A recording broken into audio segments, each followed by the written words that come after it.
7th without Brandon. Brandon is our youngest child. He was born June 13th, 1999. In 2004, Brandon was complaining of leg pain. After fighting with doctors in our area telling us the pain was in his head, we took him to the Hershey Medical Center. Since it was at night, they really didn't see anything, so they gave us a number to the orthopedics clinic we were to call the next day. I will never forget the nurse's name who answered the phone. It was Cindy Riker. She was the first person who actually listened and heard what we were saying.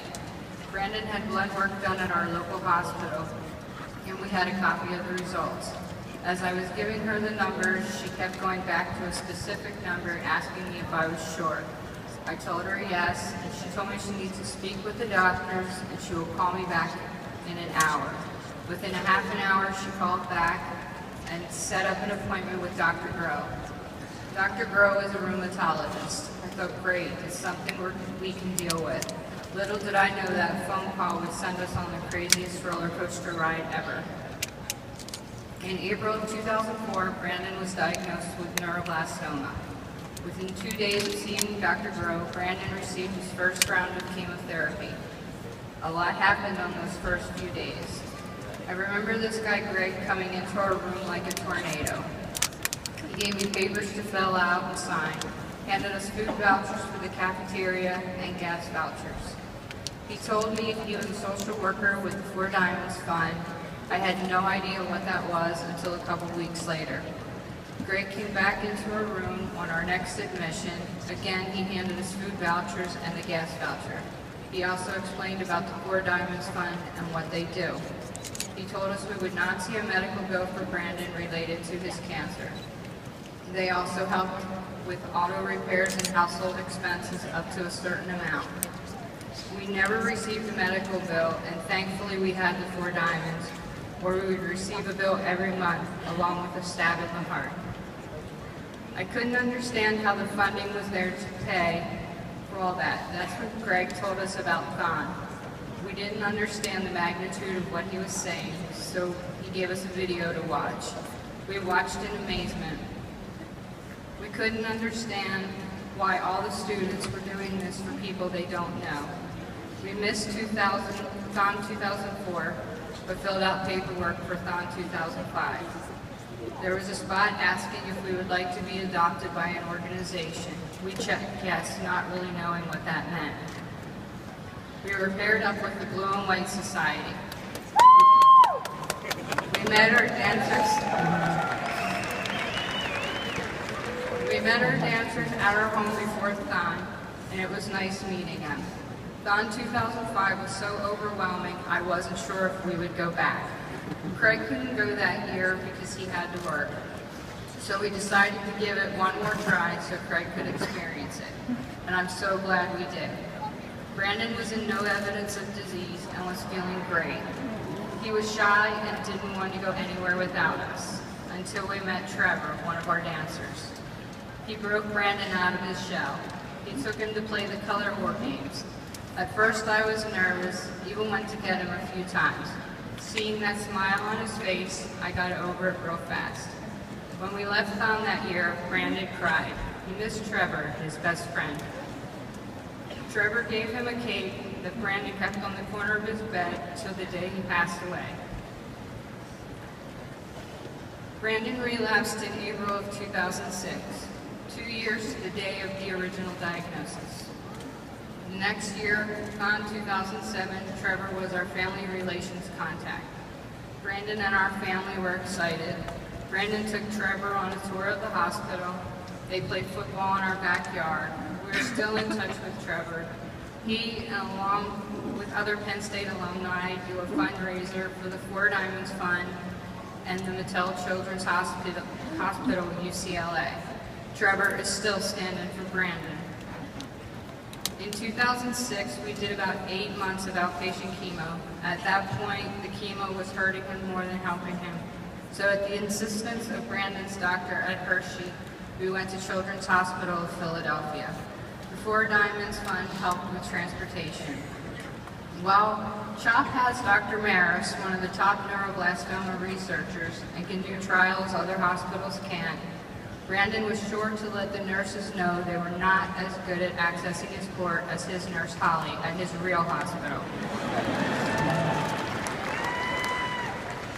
When we were at shop, we would get visits from one of our dancers from 2005. His name is Chris. Chris and Brandon were not close in 2005, but they became close in 2007. They would build towers out of dominoes and Jenga pieces. When it crashed down, the looks he would get from the nurses were not nice. Everything was quiet there. The kids were numbers. Brandon made a name for himself there. He broke many of their rules, and I figured what he's going through, he deserved to break some rules. Brandon spent his eighth birthday inpatient at CHOP, getting a treatment of liquid radiation straight into his bloodstream called MIBG therapy. Although CHOP was good to him, they brought him cake, snacks, and gifts. I was the only person allowed in the room. I received a text from Chris asking if he could come for a visit. I explained the treatment and the radiation, but he still wanted to come. Brandon was so surprised by Chris's visit. He was super excited with the gifts Chris gave him. Brandon loved I Spy books. I still have those books in my nightstand. Every time I look at them, I think of that birthday and Chris, our dancer from our first THON in 2005, who didn't have to dance, who didn't have to care, let alone visit Brandon 2 years later. Chris made those visits to CHOP not so bad. Chris was a friendly face in a sea of strangers. Our family contact for the Blue and White Society in 2008 was Joe. Brandon and Joe hit it off right from the beginning. We met at a Reading Phillies game. Brandon loved baseball and football. He loved the Philadelphia Phillies and the Eagles. Joe was great with Brandon. We are still in contact with Joe. After Brandon passed away, Joe would still come to see Craig and I, and we would go to the Lancaster Barnstormer games. We knew when Joe married Kate, and this past year I got an email from Joe telling us they were blessed with a beautiful baby girl named Jenny. Also in 2008, we had a dancer named Perry. Perry knew Brandon's love of football and a dream of being a Penn State quarterback. I'm not sure if it was just Perry or the whole Blue and White Society, but Brandon was given a football with quarterback Anthony Morelli's signature. The look on his face I will never forget, along with the love I've seen in Perry's eyes as he gave that football to a little boy whose dream was to be a Penn State, then Philadelphia Eagles quarterback. Again, something Perry and the Blue and White Society didn't have to do. In 2008, Brandon went to camp for kids with cancer. Because of THON, the 4 Diamonds funding for the nurses and doctors working at Hershey who volunteer at the camp, he was able to stay that week.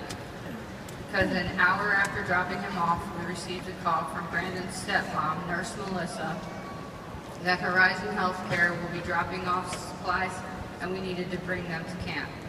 Melissa and the other nurses would hold up the IV bag while the meds he needed went into the system. Despite all of that, Brandon said that was the best week of his life. They will never know how much that week meant to him and us.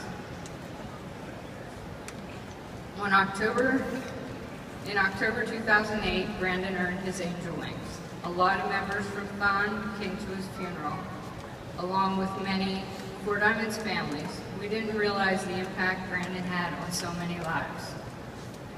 2009 was our first THON without Brandon. Everyone was so supportive. The Blue and White Society, along with all of THON, was awesome. My biggest memory from THON 2009 was when Joe Paterno came on the stage to speak. I was honored to share the stage with him. I remember the thought going through my mind. If Brandon was here, he would show Coach Paterno his tackling skills, and I would be paying for a hip replacement. Like I said before, this is our 7th THON without Brandon. We have experienced highs and lows at THON, but every year we see that total go up because of you. We are often asked why we keep doing the things we do. As angel parents, whether starting a foundation like the Hollands, the the Smiths, the Sidlers, and the Zigglers, to name a few, or families like mine, the Rooks, the Deans, the Flugers. There are just too many to mention. We're all just there for you. We cannot do anything more for our angels, but we can be there walking alongside you. We have been there. We know the fear, the ups and downs, the highs and lows. I learned this from Kim to not stop being there. Kim and I met online. She lives near us. The first time I met Kim in person was at her daughter Michaela's viewing. Kim could have walked away that day, but she stands by my family to this day, and I love her for that. There is one student here at Penn State who knew Brandon when he was alive. Brandon Swinko lives across the street from us. He watched our ball-headed boy ride bike, skateboard, and play football and baseball on the field behind our house. He also watched my Brandon play basketball at his house with his brother Todd. Because of Brandon, we were able to co-host a canning trip with his mom. It was a great weekend. Although Friday night when we went to get pizza for our canners, it was raining super hard. I remember praying for it to be nice the next day, and it was a beautiful day. We made trips around to make sure they didn't need anything, took them lunch. Craig and I learned a few things that weekend. We learned how hard all the canners work to keep that total going up. We learned you cannot get potassium poison from eating 8 bananas in a row.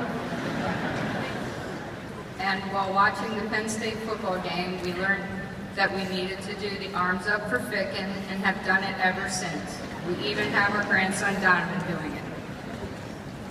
We learned about the passion that every canner and THON participant have for what they are doing. I am proud of all of you. You do not have to do what you do, standing for 46 hours, standing in the cold, rain, snow, canning, spending countless hours and so much more to make THON what it is, just so people like me can take care of our children without worrying about bills. This past year, we got to spend more time with our THON org at the Ohio State weekend. It was so much fun. Friday night, we went to Rally in the Valley with them in the VIP section. I got to meet Coach Franklin there. Thank you, Sarah, for getting our picture taken. At the tailgate, we met so many of our org. Some taught us new hand signals. We also had the honor of holding the rope when the team got off the bus. It was an awesome experience. At the game, which should have been our win, thanks for nothing, ESPN.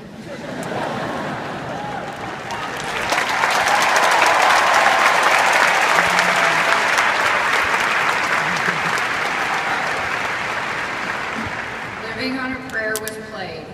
It wasn't about the game at that moment, it was about THON.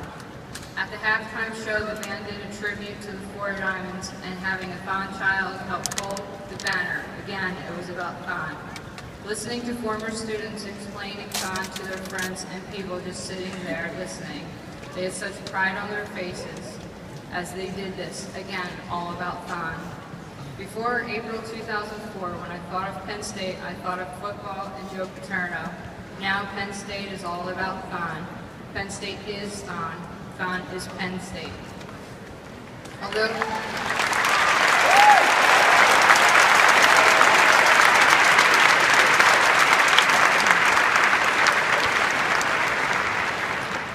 there are so many people I could thank and so many stories I could share, I'm sure it bored you long enough, so I want to thank the Blue and White Society for everything through the past 11 years.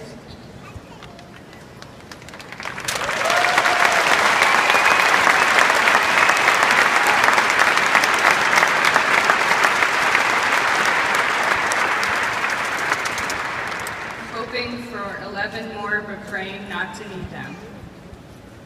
Lastly, Brandon had a wish box. No one was allowed to look inside. When he passed away, we looked in to see what his wishes were. There were 3 slips of paper. The first wish was to marry Sophie, his 3rd grade sweetheart. His second wish for all his pain to go away, and on October 6, 2008, when he earned his angel wings, that wish came true. His 3rd wish is something with all of your help we come closer to every day, and that wish is to find a cure for all cancer.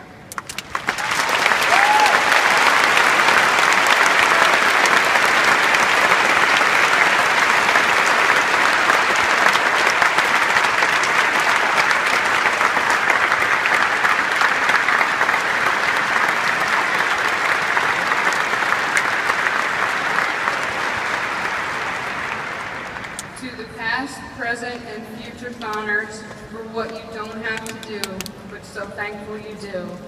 On behalf of myself and my family, I would like to thank all of you.